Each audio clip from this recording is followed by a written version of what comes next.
Welcome back to the deep dive. This time, we're going into some pretty personal territory. Okay. The emotional and logistical minefield of separating from a long-term partner while you're still living together. Oh, yeah. Talk about awkward. Yeah. We've got some great source material for you today. A raw and honest conversation between three guys, Ben, Jake, and Mark. Okay. Ben's the one smack dab in the middle of this separation saga. Uh-huh. And Jake and Mark are chiming in with their own experiences and hard-earned wisdom. It's fascinating, isn't it? Separation is often seen as the straightforward thing. You break up, you move out, case closed. Right. But the reality, as we'll see with Ben, is way more complicated, especially when you throw cohabitation into the mix. It's like trying to untangle a giant knot while you're still tied to the other person. Yeah. So let's meet Ben. He's 10 months into his separation, still living with his ex, and navigating a buyout so he can stay in the house with his 4-year-old son. And he's incredibly candid about how rough it is. Uh-huh. He describes feeling this constant tug-of-war between, on one hand, processing the emotional wreckage of the relationship ending, and on the other hand, having to be super practical and business-minded about dividing assets, finances, all that jazz. It's like he's got 2 full-time jobs. Yeah. And both are emotionally draining. He talks about those days where he gets a glimpse of his future, feels excited, and then bam! Yeah. The reality of his current situation crashes down on him. And that feeling of being stuck is so common when you're cohabitating during separation. Right. You can't get that clean break, that physical distance that often helps with the emotional detaching. So how is Ben holding it together? He talks about leaning hard on healthy habits, exercise, good food, quality time with his son, and crucially, therapy. Mm-hmm. He even admits to going through some seriously dark periods. Therapy seems to be his anchor. He describes coming out of sessions with a fresh perspective, like he can finally breathe again. Uh-huh. But what's interesting is what he's actually learning in therapy. It's not just about coping. It's about recognizing deeply ingrained patterns. Okay, so spill the tea. What kind of patterns are we talking about here? Well, for Ben, it's codependency. His therapist helped him see how he'd been prioritizing his ex's needs and emotions over his own for years, to the point where it felt normal in the marriage. And I bet that makes separation even harder, right? Right. Because now not only is he grieving the relationship, Absolutely. he's also having to relearn how to function independently and prioritize himself. Exactly. And that leads us to what Ben describes as his biggest challenge: setting boundaries. Okay. Especially when he's still under the same roof as his ex. Because it's not just about living space, right? Right. They still have to interact, make decisions together, co-parent. Yeah. Talk about a high-pressure environment for setting those boundaries. And to make it even trickier, his ex has this vision of a hybrid family setup where they continue having lots of family time together even though they're separated. It's like she wants to keep the benefits of the relationship without, well, the relationship. That sounds incredibly confusing, especially for their son. No wonder Ben is struggling to figure out where to draw the line. And you can hear the frustration in Ben's voice as he talks about how his ex now perceives his no as a threat, which, if you think about it, might indicate a power imbalance that existed in their relationship even before the separation. So Ben's basically trying to rewrite the rules of their relationship, and his ex isn't exactly playing ball. That's a great way to put it. And it's here that Jake, another voice in this conversation, steps in with some advice that's as simple as it is powerful: honesty. Yeah. Jake's been through his own separation and had to deal with similar boundary pushing from his ex. Mm-hmm. And what he learned the hard way, I'm guessing, is that being upfront, even if it initially stings, is better for everyone in the long run. It prevents resentment from building up and allows both parties to adjust to the new reality. Okay, so honesty is key. But how do you actually put that into practice when you're feeling trapped like Ben is? He even uses the word handcuffed to describe his situation. He feels torn, right? He's got to cooperate with his ex for their son's sake. But at the same time, he's desperately trying to establish a new, healthier dynamic. And Jake reminds him that just because the goalposts of the relationship have shifted, it doesn't mean the old benefits still apply. I love that analogy. It's like trying to play a whole new game with the old rule book. No wonder Ben feels lost. It's a classic post-separation struggle. You're mourning the loss of the familiar, even if that familiar wasn't all that great to begin with. And Ben's got the added layer of financial stress. He's unsure if he can swing the buyout, worried about affording the house, and grappling with all the unknowns of single parenting. It's that perfect storm, isn't it? Emotional turmoil mixed with very real financial anxieties. But even amidst all this, there's something really admirable about Ben's determination. He's taking it day by day, focusing on what he can control and leaning on his support system. Which is exactly where Mark comes in, right? Yeah. He's the third voice in this conversation, and he's got firsthand experience with the unique challenges of cohabitating during separation. His empathy really shines through. He gets what Ben's going through and shares his own struggles with trying to heal and move on while still living in the same space where the relationship crumbled. It's like the house itself becomes this constant reminder of what was lost. Mm-hmm. And as we dig deeper into Mark's perspective, we'll see how he and Jake offer Ben some incredibly practical and insightful advice about literally reclaiming his space.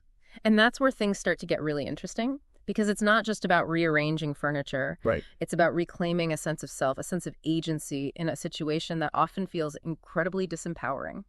But we'll save that for part 2. Welcome back.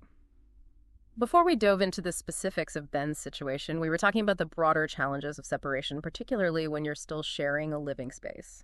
And what really struck me was that feeling of being stuck that Ben described. It's like, how can you possibly move on emotionally when you're constantly surrounded by the physical reminders of the relationship? It's a valid concern. And Mark, who's been through this himself, echoes that sentiment. He remembers how tough it was to start processing his own emotions and healing when every corner of his home was tied to memories of his ex. So it's almost like the environment itself becomes this obstacle to moving on, like you're constantly tripping over emotional landmines. That's a great way to put it. And it's here that Jake offers a really interesting perspective. He encourages Ben to think about reclaiming his space, not just physically, but emotionally as well. So we're not just talking about a fresh coat of paint. Right. Although I'm sure that could help. Yeah. What's the deeper meaning behind this reclaiming idea? It's about taking ownership. Jake talks about simple things like rearranging the furniture, putting up new artwork, maybe finally getting rid of that hideous lamp your ex always insisted on keeping. Okay, I'm starting to see where this is going. Well, It's about transforming the space from a reminder of the past relationship into a reflection of your individual tastes and preferences. exactly. It's a way of asserting your individuality, your agency, in a situation that often feels very disempowering. And it can have a surprisingly powerful impact on your emotional state. I bet. It's like you're literally creating space for yourself both physically and emotionally. It's almost symbolic, isn't it? Out with the old, in with the new you. It is. And it ties back to what we were discussing earlier about codependency. For Ben, this process of reclaiming his space could be a tangible way of breaking free from those old patterns of putting his ex's needs before his own. It's like he's finally saying, this is my space and I get to decide how it looks and feels. It's a powerful declaration of independence. And it's a reminder that even in the midst of all this chaos and uncertainty, you do have some control. You have choices. And making those choices, even if they're as simple as moving a sofa or hanging a new picture, can be incredibly empowering. So it's not just about aesthetics. It's about shifting your mindset. It's about seeing this separation not as something that's happening to you, but as an opportunity to create something new, something that reflects who you are now as an individual. And that shift in perspective can make all the difference. It can help you approach the whole separation process with more agency and resilience. It's like you're telling yourself, okay, this is tough, but I'm going to make the best of it. I'm going to use this as a chance to redefine myself in my life. That's a really inspiring way to look at it. Yeah. But let's be realistic. It's not all sunshine and roses, right? Right. Separation's messy, it's emotional, and there are going to be days when all you want to do is crawl under the covers and hide. Absolutely.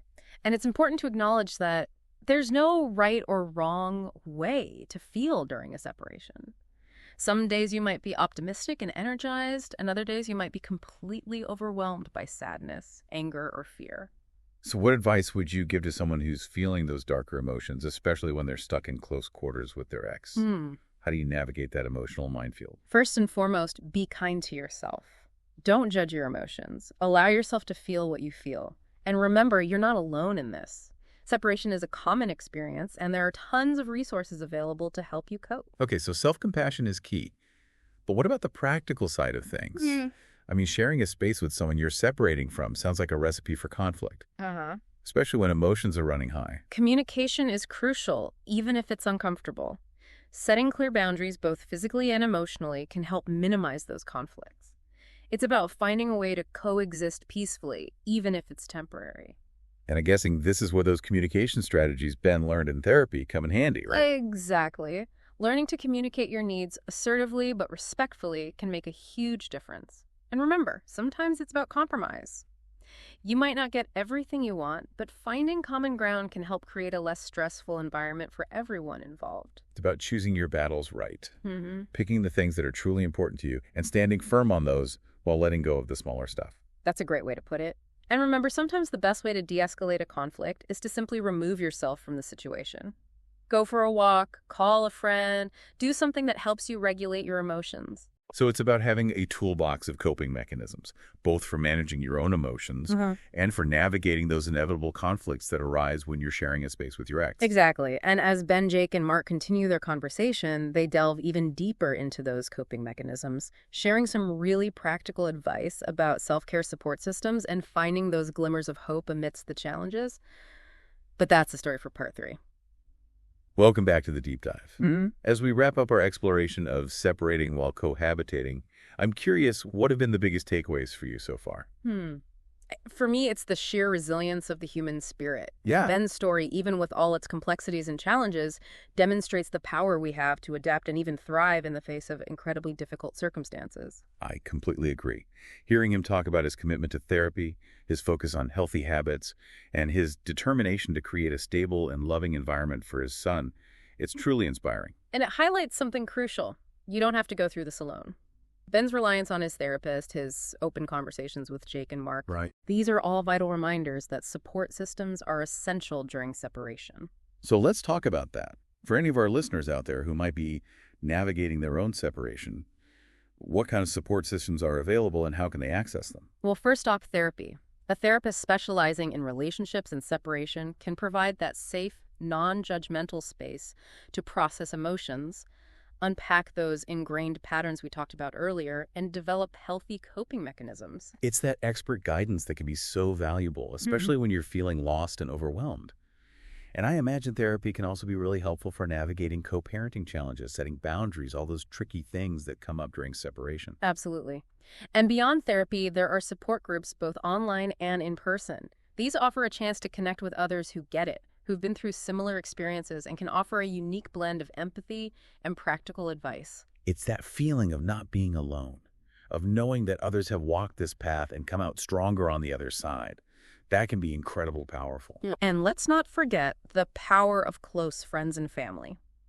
These are the people who can offer a listening ear, a shoulder to cry on, and maybe even a helping hand with practical tasks like childcare or moving story.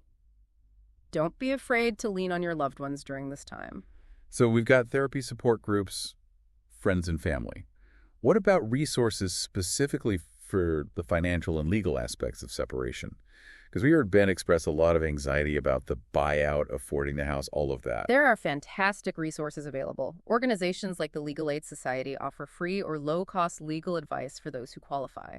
And financial advisors specializing in divorce can help with creating budgets, understanding your financial options, and planning for the future. It's about empowering yourself with knowledge and seeking expert guidance when needed. Because let's face it, the financial side of separation can be daunting, especially if you're dealing with shared assets, debts, and all those complexities. And speaking of empowering yourself, let's circle back to the self-care strategies we touched on earlier. Ben's focus on exercise, healthy eating, and spending quality time with his son, these are all fantastic examples of prioritizing well-being during a stressful time. What other self-care practices would you recommend for someone going through separation, especially when they're still cohabitating? Mindfulness and meditation can be incredibly helpful for managing stress and anxiety. Even just a few minutes of deep breathing each day can make a huge difference. It's about finding those moments of calm amidst the storm. Yeah. Right. And creating a little bit of mental space for yourself. Exactly. And don't underestimate the power of journaling. Writing down your thoughts and feelings can be a cathartic way to process emotions and gain clarity. It's like having a conversation with yourself on paper without judgment or interruption. And finally, prioritize activities that bring you joy. Whether it's listening to music, reading a book, taking a walk in nature, or spending time with hobbies you love, make sure you're carving out time for things that nourish your soul. It's about reminding yourself that you're still you, even in the midst of this upheaval, and that you deserve moments of happiness and peace. I couldn't have said it better myself. And as we wrap up this deep dive, I want to emphasize that seeking support and practicing self-care are not signs of weakness. They are signs of strength and resilience. They demonstrate a commitment to your own well-being and a willingness to move forward in a healthy and empowered way. And remember that thought-provoking question we posed earlier.